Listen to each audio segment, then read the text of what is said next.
boy passed away. Hello. Hey, What's up, player? not much. How you doing, man? I'm blessed. Who do we have the pleasure of speaking with? Lance. Lance. Where you from, Lance? Was born in Baltimore, but grew up in Glen Burnie. How far is Glen Burnie from Baltimore? About 20 minutes. 20 minutes? How long have you been back in Baltimore? About a month or two. Where exactly are we at right now? With a friend up the street.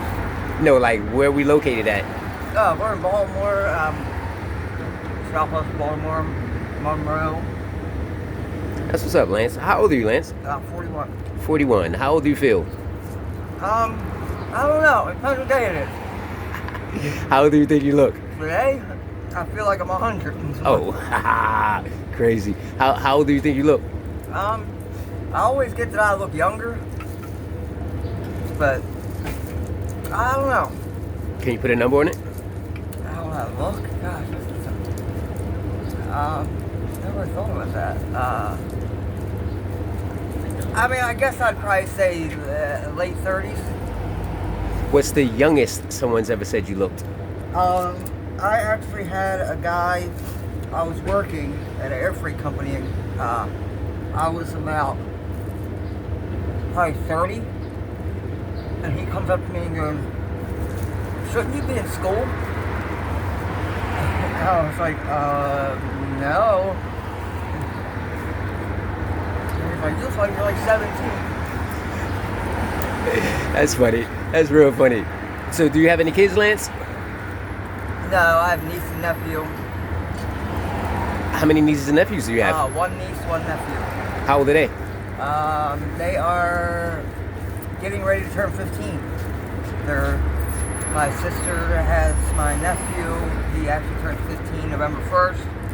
And my niece turns 15 in April, or end of March. How many brothers and sisters do you have? I got one brother and one sister. Really? Yes. What's your relationship with them like? My sister's like my best friend. She's always, me and her have always been really close. Me and my brother are close, but kind of he distances himself when I'm not doing the right thing. But I actually hung out with him a couple weeks ago, and we had a really good time. Who's the oldest out of all your siblings? Me. Yeah, my sister's 3 years younger than me, and my little brother's 10 years younger. So, did you ever want kids? I like kids, but I didn't want to bring kids into my mess. What type of mess are you talking about? What mess are you talking about, Lance? I got a lot of trouble when I was younger with the law and substance abuse. What was your childhood like? It was good. There was, I mean, I always had everything I needed. But my dad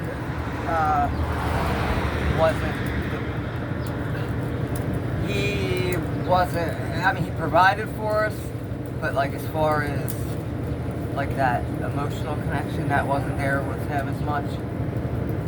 But Why not? I don't know. Honestly, I don't know. Was he maybe dealing with probably something like what was his thing? I don't know, because he grew up with a lot of siblings, and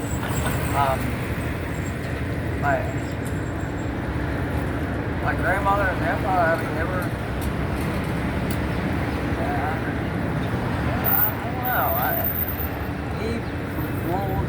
I don't know, he always provided financially. We always had a roof over our head. We always had,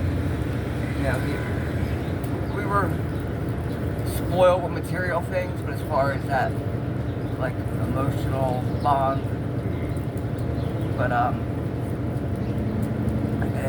I don't know, it's just, he wasn't the kind of person to open up like that. Was he like that towards your brother and sister as well, or just towards you? Yes, he was the same to all of us. My sister, my dad's not her biological father, but he was her father. Her father was, as she calls him, her sperm donor. Crazy enough, what? Right up that house. It's crazy. So what about when you got older? What did your relationship with your dad transition to? Uh,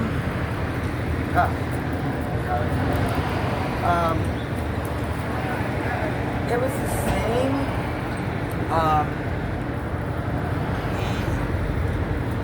He went to federal prison for like 10 years. And after he got out, he really, our relationship changed. We were a lot closer, and we could, talk. I feel like our relationship was better than it ever was, but unfortunately, he went back to the same things. He's back in jail. I think. What was he going to jail for? I'd rather not say. When you started getting in trouble, what led you to start, I guess, getting in trouble? Hanging out with knuckleheads. Is that because you wanted to like be cool or something? Like what? Yeah,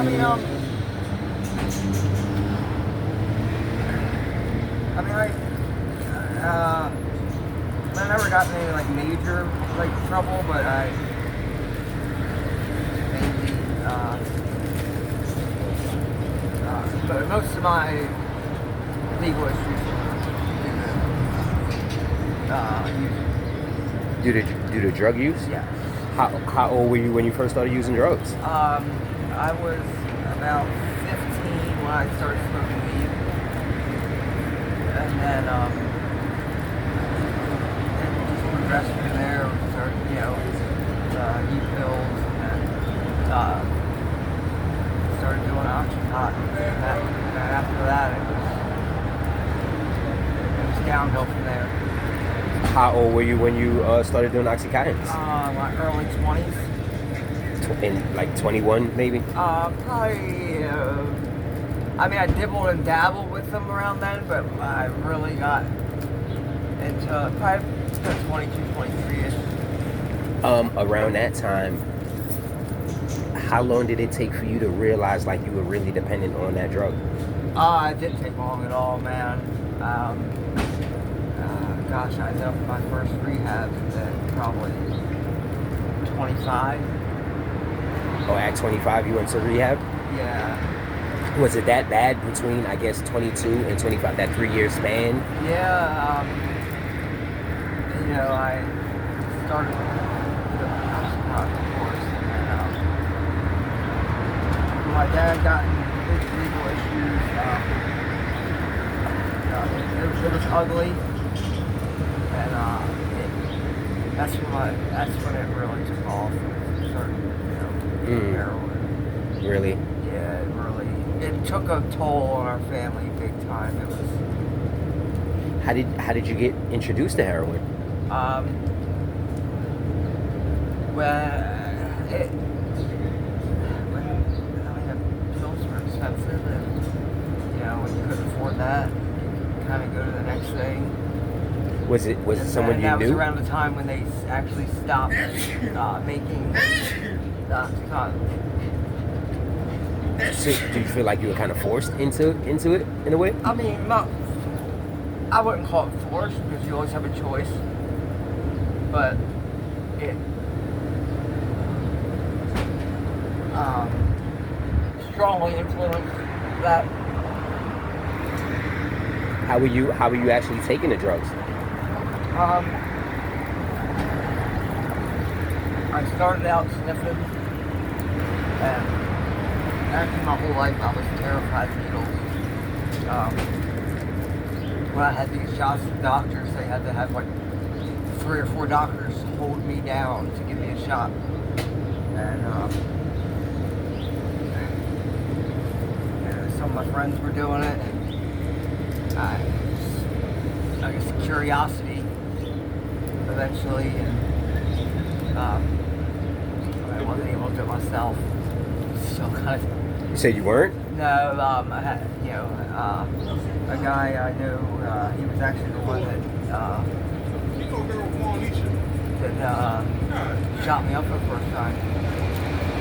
And after that, man, things got bad. Bad. For a couple of years there, it was really bad. And, I actually went to a program, a year-long program, and got clean for a while, and life was awesome. And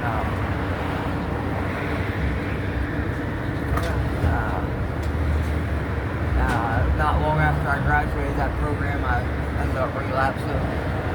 A couple of my roommates ended up homeless.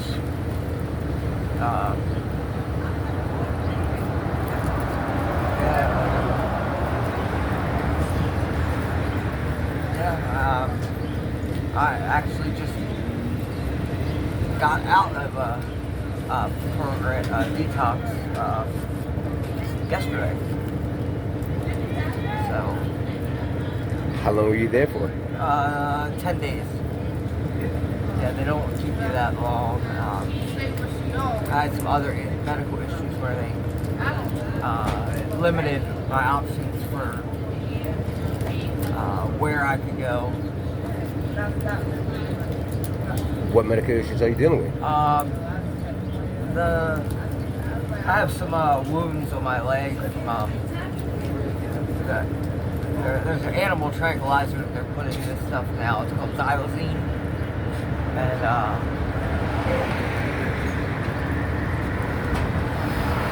it's a big thing. It's horrible for humans, and even if you don't, if you're not an IV user, you can sniff, and you can still get these infections and abscesses. Yeah, some poison out here. So that's what you have right now? You have like xylazine abscesses on your legs? They're not abscesses, they're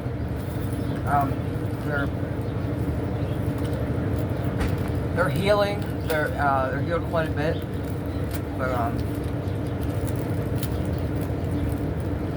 there's only one program that I know of, and I happened to stumble across it, that handles people with that, which is kind of sad because it's so prevalent now, all up and down the East Coast, Philly, Jersey. People are, losing limbs and getting these horrible infections, and then when they want to get help, it's not available because, medical place, they were going to send me to a skilled nursing facility, and they won't take you because of the substance abuse issues, and the substance abuse programs don't want to deal with it because it's more of a medical issue. It's unfortunate because when you truly want to get help, it's not available to you. Is that how you lost your arm? Through the xylazine? I believe so. It was an infection. About a year. I had a lot of about a year ago. I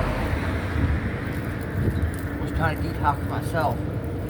I had some methadone, and I had a reaction to it. And ended up having 3 heart attacks. Almost died. Luckily, I made it out of it. I woke up a couple weeks later in the hospital with tubes down my throat. Apparently, I had sepsis. It wasn't good, man. went from like 180 pounds when I went to the hospital for that when I was like 119 pounds. How long did you stay in the hospital? I was in the hospital about 3 months for that, and then a couple months later, is when the infection in the arm started, and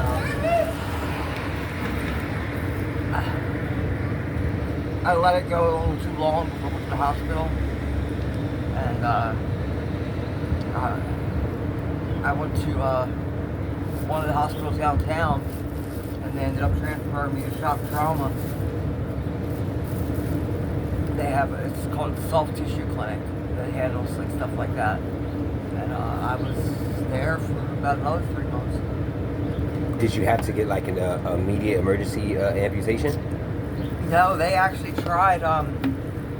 They did a couple of debridements trying to save it. I mean, the surgeon said that I could have kept it, but I would have had a limited. He said I probably would have been like maybe like 50% use, and he said that the infections would keep coming back, and it would probably end up, you know, infections end up killing you, or prolonging it, and eventually it probably would have to be amputated anyway. It was a tough decision, man, and you know, I talked to my family and my girlfriend's mom and all, and it was a tough decision to make, and I thought I'd come to terms with it, but after I got out of the hospital, man, I got really depressed, really bad, and started using it again, man. It's crazy, man. You know, came close to death before a couple times, and it's crazy that that's not enough sometimes.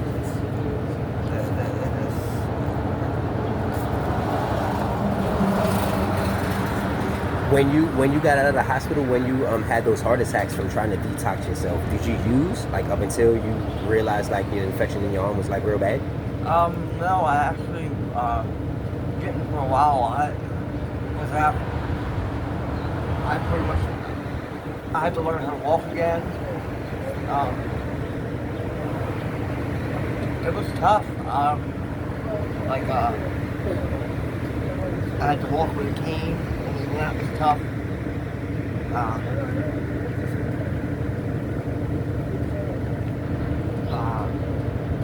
There was a lot of things that getting that energy back, like just even walking from, you know, the bedroom to the bathroom, you get winded. So it's been how long exactly since you had to get your arm amputated? That was in February. About 7 months, 8 months. 7 to 8 months? Yeah. And the last time that you said you went to rehab for these last 10 days, what inspired that? Man, actually, I have been trying to get in somewhere for months. And I was in and out of hospitals.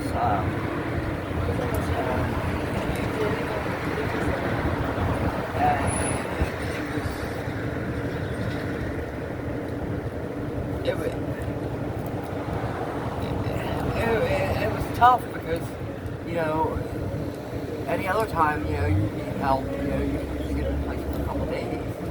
And, like, I went months, like, literally, like, going to programs. They said they would accept me, get there. They changed their mind and moved me out in the middle of the night. And it was frustrating, you know, because, you know, I'd be in the hospital and they'd be like, all right, we have this place to take you. You go there. It was like it's almost like they were passing the buck. It's like people don't want to deal with it sometimes. And do you think that's primarily due to your arm or more so No, the not the, silencing? um, it's primarily because of the wounds. Um, and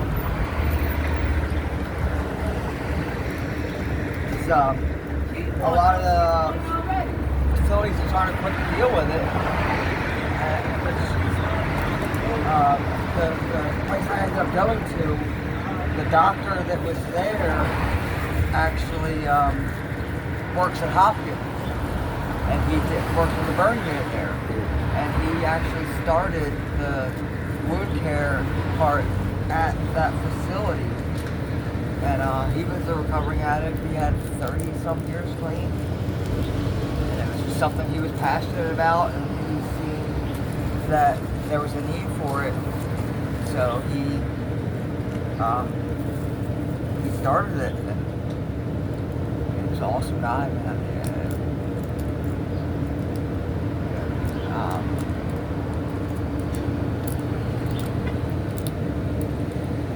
Yeah, actually, I actually was at another program, a new facility that just opened in Middle River, and from the past experience of going places, they say that they can handle it, and you get their stories. So I made sure I was 100% transparent with them. Had to send pictures over to have it cleared by their medical staff, and they said they could deal with it. And I was there 48 hours, and some of the nurses that worked at that facility worked at the other one, and they ended up transferring me there. Do you know other people with wounds? Yeah, it's everywhere. Even if it's just small, I would say that at least probably 60% of the people that are using this stuff probably have some type of wound. And there's Are they selling xylazines like directly out here, like actually letting people know that it's? No. They call it trank. It's actually a horse tranquilizer, and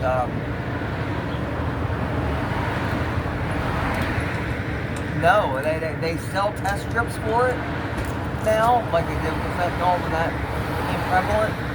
But no, I mean they don't tell you it's in this stuff. I mean, I've had one person that was honest about it, told me it would tell you, but they don't want to tell you that, because then you're not gonna. Since you've been dealing with addiction, what's the longest time you've ever been clean? A little over a year. I had a year a couple times, actually. I don't know what it is about that year, man. It's like right when I get around that year, I like self-sabotage myself. What's ever been your inspiration during any one of those years? What do you mean? To stay clean, to like not want to use. What do you? I don't know if I understand. Like in either one of those years, because you said you had several just single years clean during that time. Like, Yeah. what was going on in your mind? Like, what made you motivated enough to say, yo, I'm not doing drugs? Things just got bad enough, and I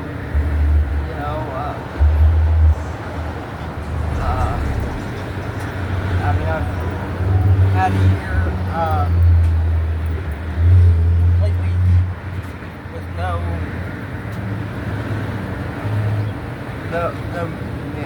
maintenance, nothing. And I've also had a year a couple times doing some boxing, but me personally, I don't like having to get up in the morning, and even if it's prescribed, still need that function in your life. And it still makes you feel like you're trapped. But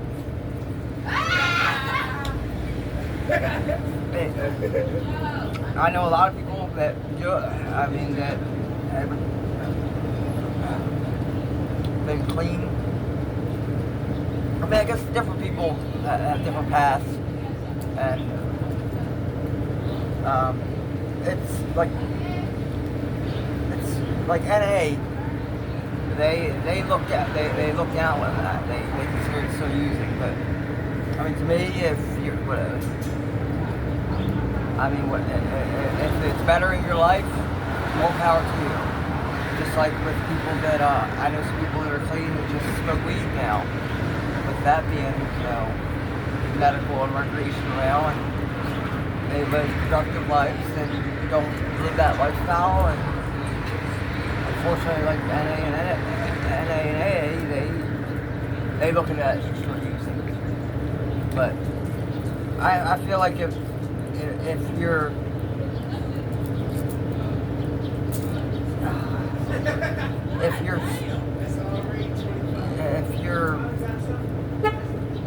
doing positive things and not living that lifestyle, whatever works for you, I don't judge. Since you got out of the rehab yesterday, have you used? No. Why not? It's been so long. I've been trying to go in somewhere. It's like, I don't know. It seems like all that hard work, but would be for nothing. They say it takes 14 days to kick a habit, right? So you got 10 days in No, there, actually, and say it's 90. It's 90 now, probably, right? With the intensity of the drugs nowadays, right?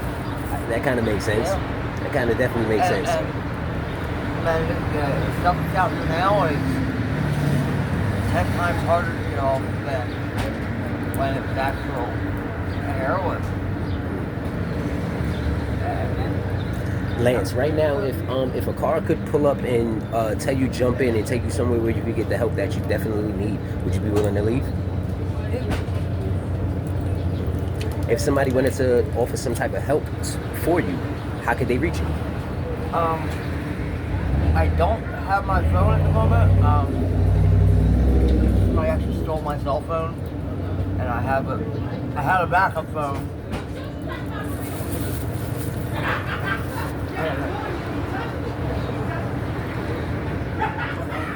Sorry.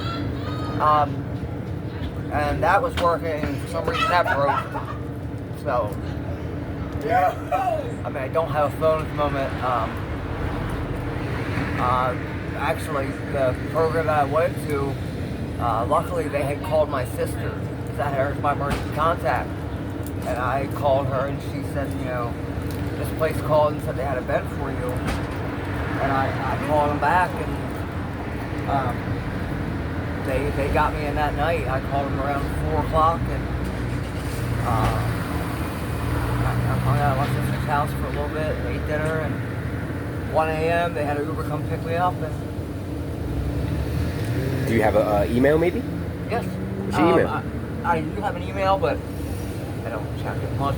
Well, cell phone, check email. I have another phone. I just have to get it. I got a government phone, and for some reason it's not working. I have a question for you. Going back to your 19-year-old self, because no one knows Lance more than Lance knows Lance. What could you have told yourself to make you never, ever use hard drugs? I think if I would have known where it would have led, I don't know that. I mean, it's easy to say that because they say it's. I mean, a lot of people don't agree with it being a disease, but it's actually been proven. It's a. I don't want to say a defect, but it's like a malady on part of your brain that um, that makes you more susceptible to becoming an addict. And this is before actually using drugs. Yes. There's actually I watched a documentary from I don't know which, I think she's a doctor at the National Institute of Health down in Bethesda. And they did it was like a thing they did where they flashed pictures really quick. And some of them were like drug related. And it's a different part of your brain that reacts in addicts than people who are not. If you could tell someone something right now to inspire them to be the best them they could be, what would that be?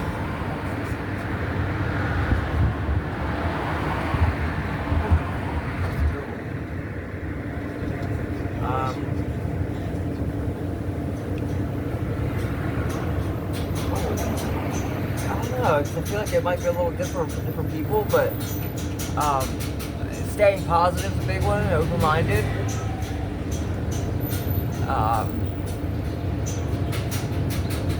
That's always been a big one for me. I try to stay open-minded and try to stay positive, regardless of what's going on. It's tough at times, but I feel like it's easy to get into the negative and get depressed or get down on yourself. And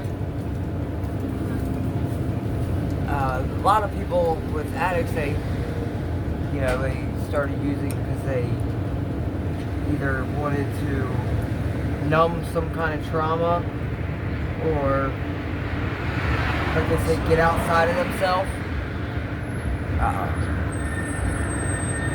But yeah, I think staying positive is a big one. But I can see that varying with different people. Different people. Different things make different people happy. And what's a bigger problem here in Baltimore, homelessness or drug addiction? I feel like they go hand in hand. I feel like it kind of goes hand in hand. A lot of the people that are homeless are addicts, and I mean, there are people out here that are homeless that aren't addicts. Actually, I was going to say earlier, my friend actually ended up ODing, but he was does something similar to what you're doing here, and he interviewed a bunch of homeless people down the harbor, and it was interesting to hear some of these people's stories of where they came from. Like, there was people that were, the one lady was like a nuclear scientist, and different things happen, like injuries, or they lose their job, and unfortunate circumstances that led them to it. So it isn't always addiction. Like, a lot of these people were, you would never know that. Gosh, it was crazy to hear where these people came from to where they were now. It's sad and it's unfortunate, man, because they were doing well in life, and it was just some unfortunate situation that led them to be homeless. Are you in fear at all being out here? Yes. Especially with only having one arm, man. It makes you a target. I've been assaulted a couple times. I've been robbed once, and this has all within like a month or two, man. And you think this is all due to you just having one arm? Yes, because it makes you an easy target. What do you do to stay safe? I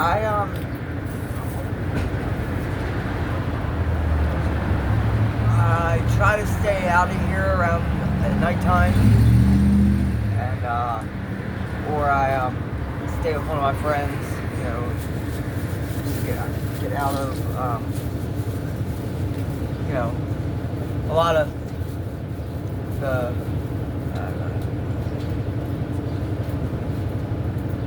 you know, a lot of the bad things happen around here at night. But gosh, that's changed now because they're doing all daylight here. What's the wildest thing you ever seen? Oh gosh. I don't know.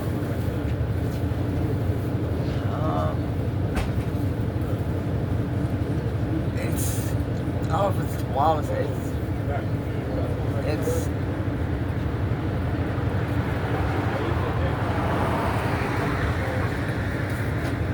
unfortunate the way a lot of people are down there. It's, you know, I feel like people should help each other. You know, that there could be somebody hurt laying on the sidewalk and people just walk right past it and just don't want to deal with it. I actually fell a couple months ago right over here, and gosh, I couldn't get up, and gosh, it felt like forever. I was, you know, I just asking somebody to call 911, and people just ignore you. It's sad. Like it probably took me about 20 minutes before somebody actually, you know, helped me out. That's sad. It's sad. It's sad because if more people, you know, I don't know, you know, helped each other and changed their mind frame. Like a lot of people are out for themselves. They don't want their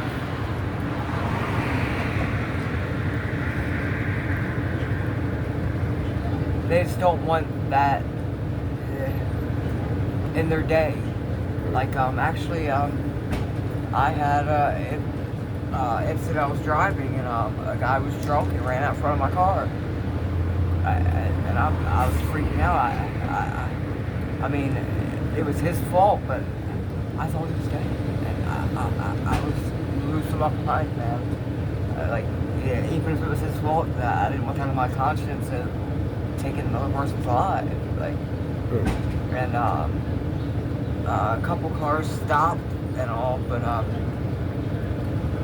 nobody wanted to give their information or anything. They just stopped, make sure everything was okay, and actually one couple, the ones that stopped, you know, I asked them, you know, if they mind giving me their information and all, and they hopped in their car and took off. And the guy actually ended up trying to sue me over it.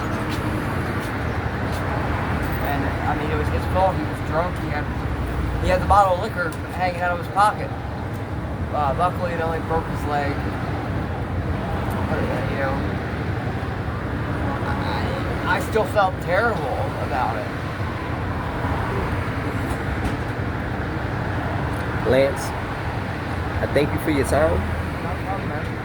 I thank you for your energy. And I thank you for being humble. Thank you, man. I appreciate it. And we're definitely praying for you, Lance. Thank you. Thank you again, Lance. All right, man. Have a good day. You as well.